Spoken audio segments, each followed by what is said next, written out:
So, get comfortable. Close your eyes if you like. Breathe without effort. Here is a daydream for you. Let's go back in time to before it was measured and humanly harnessed by clocks. Things were simpler then, way back when faith began. Before God spoke directly to Noah and Moses about that boat, and with signs as clear as written tablets, and a bush that kept burning without being consumed. People knew their place in the natural world. They weren't in control or in charge. Not one single ego was ever that large. The sun had a soul, and the moon was a guide. Each had its message and meaning. Everything was a sign to be studied and followed. The night was so dark that the stars seemed close and easy to read. They pointed the way, making pictures in the sky.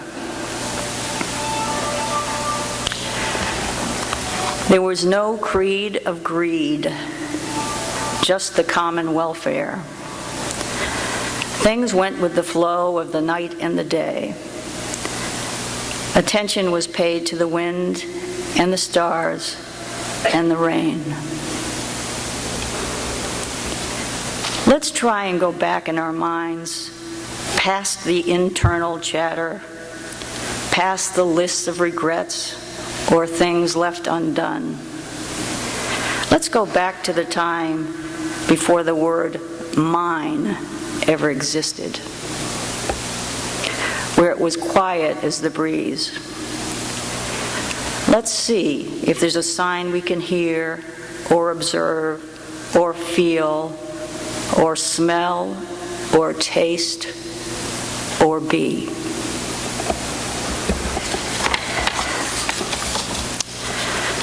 So fasten your seatbelts. On my 49th birthday, I decided that all of life was hopeless and I would eat myself to death. These are desert days. Better to go out by your own hand than to endure the slow death by scolding at the hands of the Bush administration. This is Bush 2. This is just before the Iraq War. I had no idea that you were going to do down by the riverside as the Cummins, so that's really good synchronicity. Fits right in. Thank you. However, after a second cup of coffee, I realized that I couldn't kill myself that morning. Not because it was my birthday, but because I'd promised to get arrested the next day.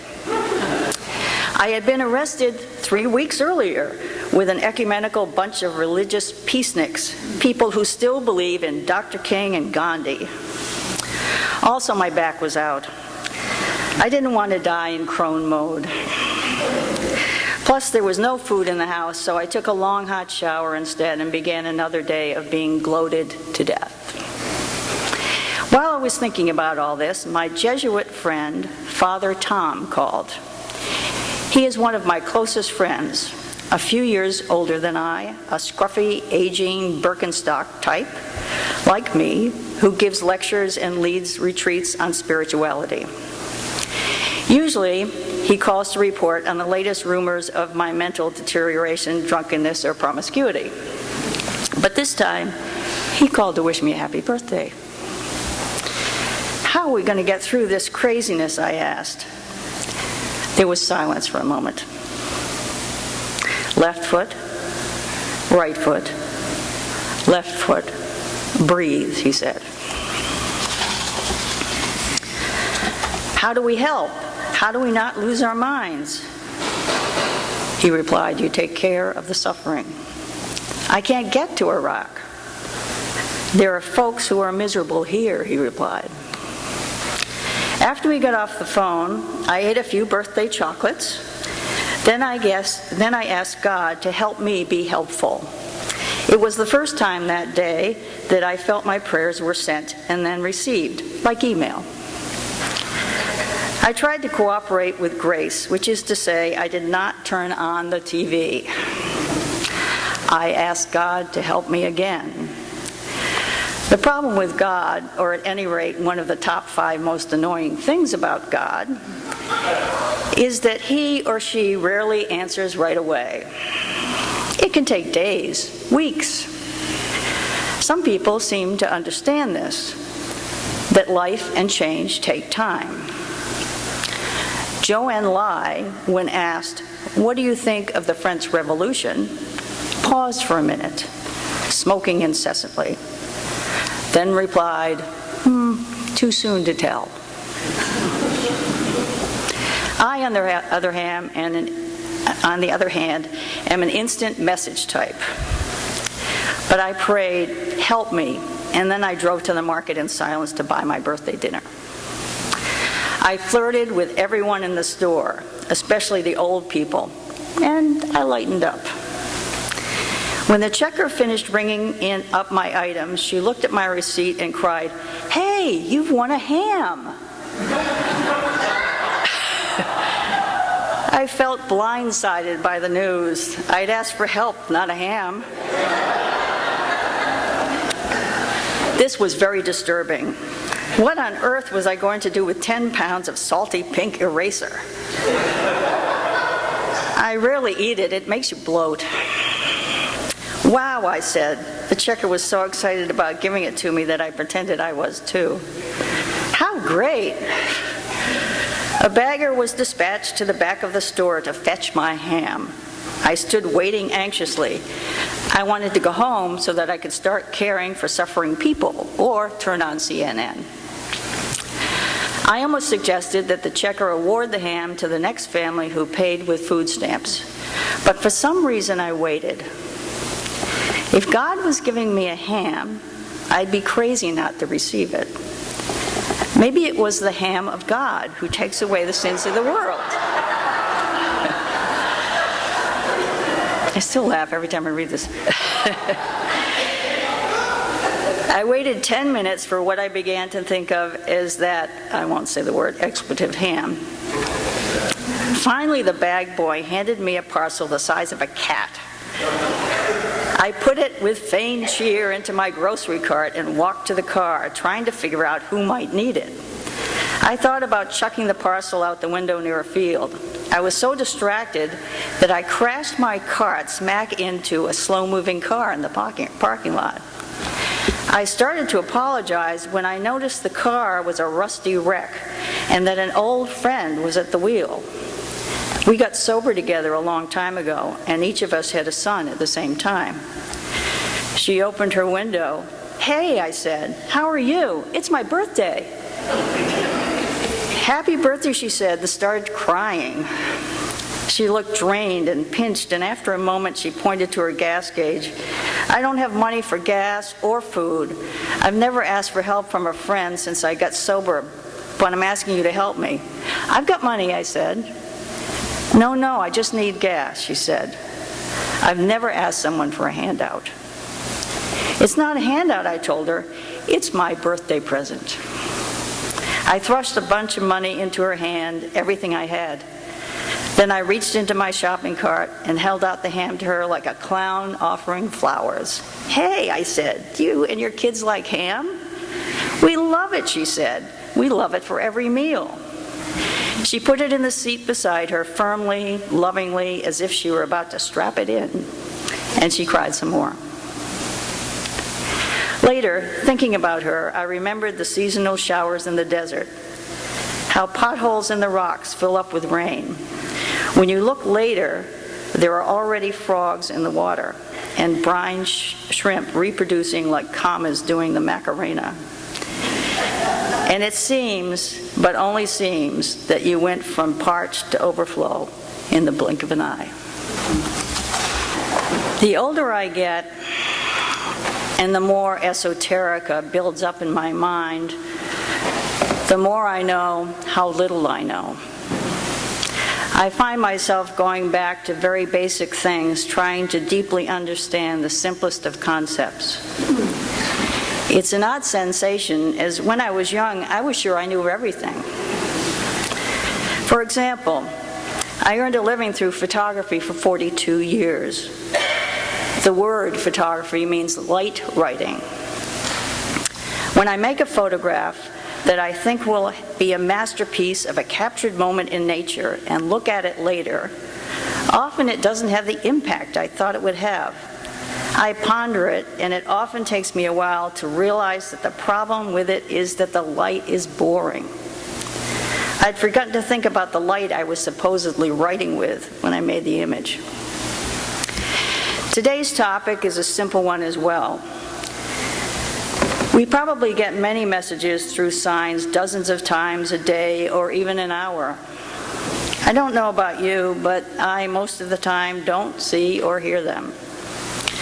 Ignore them if I do, or say to myself, oh, I'm just making stuff up. A current project of mine is to work on noticing them, figuring out if I'm just making stuff up, having faith that I'm not, and gathering my confidence enough to follow them. A few years ago, I was in New York City, probably attending a photography event. I was by myself and so realized I could go visit the J.P. Morgan Library, as there was no one with me to say, "What? How boring." I'd always wanted to visit it, as Morgan contributed a big chunk of the money that supported Edward Sheriff Curtis's 30-year photographic project called the North American Indian, a 20-volume opus I talked about in my History of Photography course. But that's a topic for a totally different talk. Don't worry, I'm not going there. After I had drunk my fill of that fascinating place, I left to return to the business part of my visit. I decided to walk back.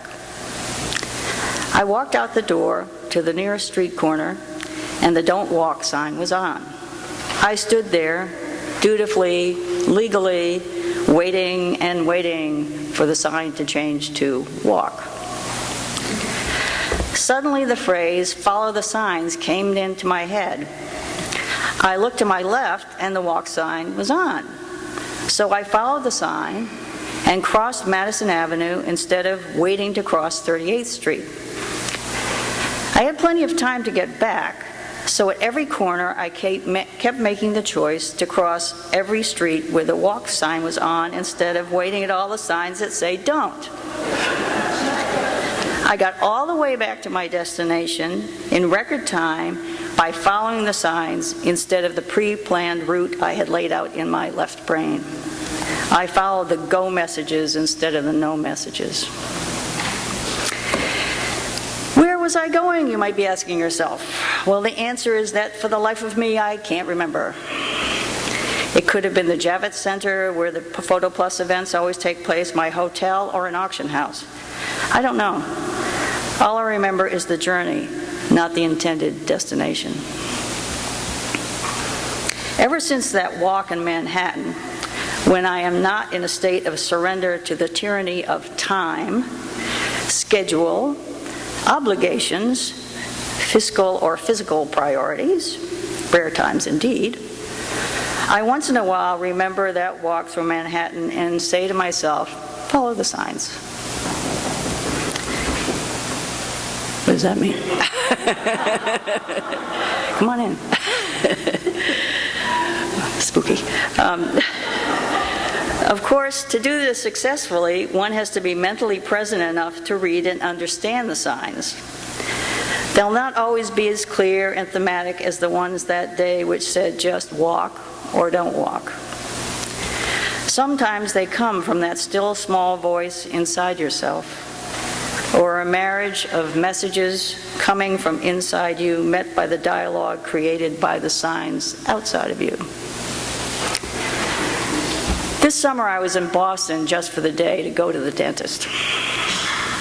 I decided to take the ferry and combine walking and the T to get around the city. When I was getting ready to leave the house in the morning, I was charging up my phone to have this is a confession, my Candy Crush addiction at the ready, and was thinking about what book to bring for reading on the ferry and on the T. I suddenly remembered my New York City journey and decided to take advantage of the day in Boston, with only one thing scheduled, and spend it being present enough to my surroundings to see, hear, and or read any signs that might appear. I managed to stay only slightly aware of the charged up temptation in my pocket. I stayed present to my surroundings and open. Discerning and sifting, I paid close attention to recognizing the signs that were meant for me. Luckily, I encountered no ads for Candy Crush, which would have spilled me over into the world of searching for anything that would give me permission to not be present. Manufacturing one's own signs is really not the idea here. I encountered at least 5 signs that day. 2 of them applied directly to my current struggles at that particular time in my life, and have helped me immensely in my emergence from a state of depression resulting from my retirement. I had a job I loved, in a place I loved, doing work I loved, with people I loved, still do. It was also my identity and made me feel like I was making a contribution to the greater good every day I went to work. As an administrator and teacher at New England School of Photography, I was sort of a midwife for people's creativity. Many people were bravely changing careers, and others were finding their way into adulthood.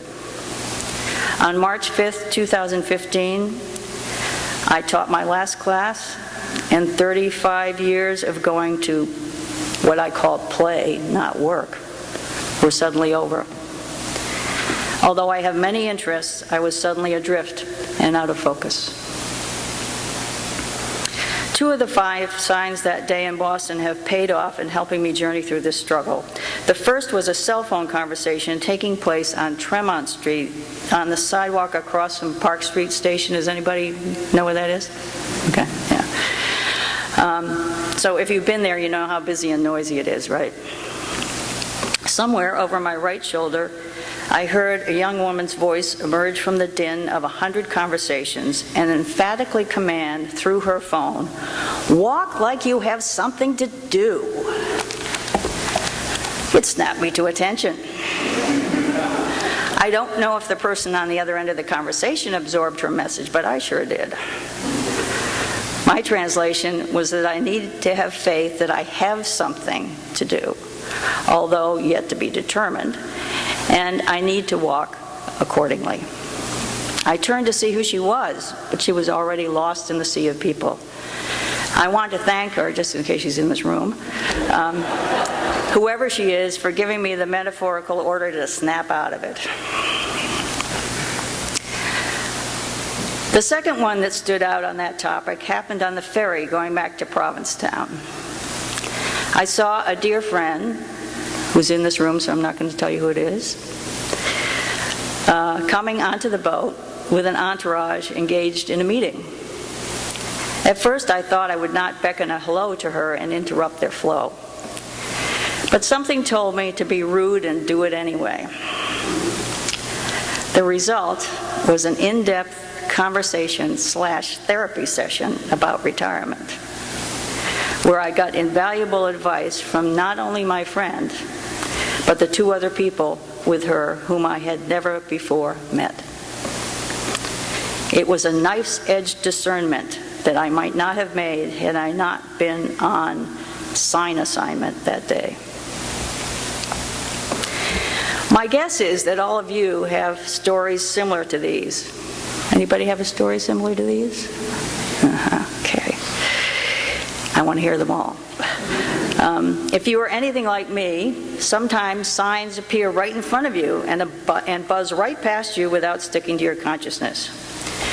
This became abundantly clear to me on a recent travels to Alaska and Canada with my beloved, when after we made a solemn agreement ahead of time to watch for the signs during our travels, she had to repeatedly point out the signs to me,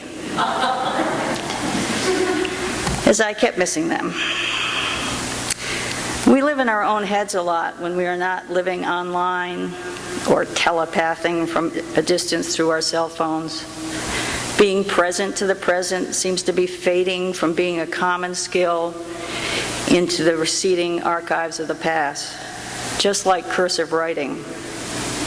Although I never thought I could do it or ever would choose to use this method of recording my thoughts, I'm even writing this on computer. Don't worry though, the first draft and all notes were done in cursive. A couple of ideas that I find useful in trying to remember to be conscious of signs are the following: entanglement and synchronicity. First, the concept of entanglement. I recently attended a conference called The Alchemy of Stones. I went as I have a lifelong interest in crystals, which in reality means my house is full of rocks. The conference, however, turned out to be a course in spiritual alchemy, and yes, how to practice it using crystals. One of the things I learned about was that in medieval alchemy, there was something called the theory of correspondences. To quote from Jeffrey Raff's book called Jung and the Alchemical Imagination, the theory of correspondences refers to the fact that anything that happens on one plane of reality produces a corresponding effect on another plane of reality. It's taken science, specifically physics, several hundred years to catch up with this idea. The big news here is that it was proven to be true very recently, scientifically proven. The results of the research led by Ronald Hansen at the University of Delft were published in the journal Nature only last October 28, 2015, just not even a year ago. But don't worry, I won't go any further into the details except to say that the experiments involved used the purest crystals of them all, diamonds. It's not a new idea in physics. As Einstein, along with Boris Podolsky and Nathan Rosen, published a paper in 1935 declaring that spooky action, as Einstein referred to it, was an impossibility, as nothing can travel faster than the speed of light. Therefore, the idea that the action of something on one side of the universe can have an instantaneous effect on something on the other side of the universe is preposterous. I hate to tell you, but as of last October, Einstein was actually proven wrong about something. Don't cry. Okay, enough science. I can't go any deeper, as when faced with a blackboard filled with the mathematics of physics, I haven't the faintest idea what I'm looking at. Physicists may be looking for the God particle by following signs, but not the kind I can read. To me, it all means that in the end, we may just be all one with a capital O. And that signs that speak to us might indeed be coming from the other side of the universe, from someone, thing, or particle of energy that's just like us. For instance, my guess is that all writers have things just pop into their heads from nowhere. How many writers are in this room? Has that ever happened to you?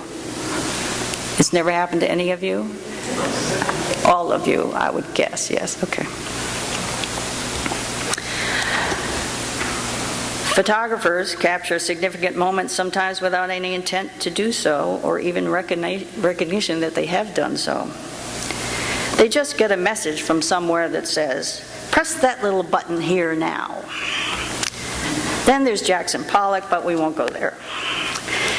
It also means that what each of us does, says, or even thinks could be instantly affecting someone else. It's worth paying attention to what we emit to the universe. The second, and maybe the most fun thing we can bear in mind when trying to be aware of signs, is synchronicity. It's probably the Las Vegas neon version of signs. Coincidence is the equivalent term, but I prefer using Jung's terminology as I'm a huge fan. Jung wrote the following in a letter written on February 25th, 1953, which gives a little history of how he came to think about the concept of synchronicity. He says, "Professor Einstein," again, "was my guest on several occasions at dinner. These were very early days when Einstein was developing his first theory of relativity. And it was he who first started me off thinking about a possible relativity of time as well as space and their psychic conditionality. More than 30 years later, this stimulus led to my relation with the physicist Professor Pauli and to my thesis of psychic synchronicity." The interesting thing to me is the more workshops I attend on spiritual stuff and the more I read on spiritual stuff, Einstein comes up everywhere. I think that's really kind of cool.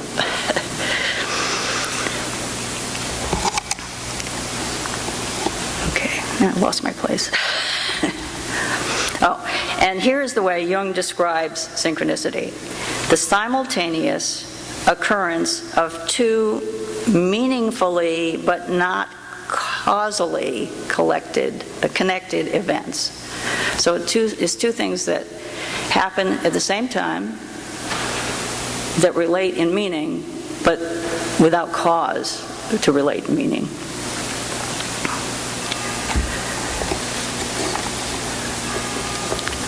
And I'll bet everyone in this room has experienced that at least once. Does anybody recognize that idea? Okay. If you haven't, here's an example of what isn't and what is synchronicity. In Kenmore Square in Boston, there was a man who used to walk his Dalmatian dog on the sidewalk, and when he did this, he wore a white coat with black spots on it.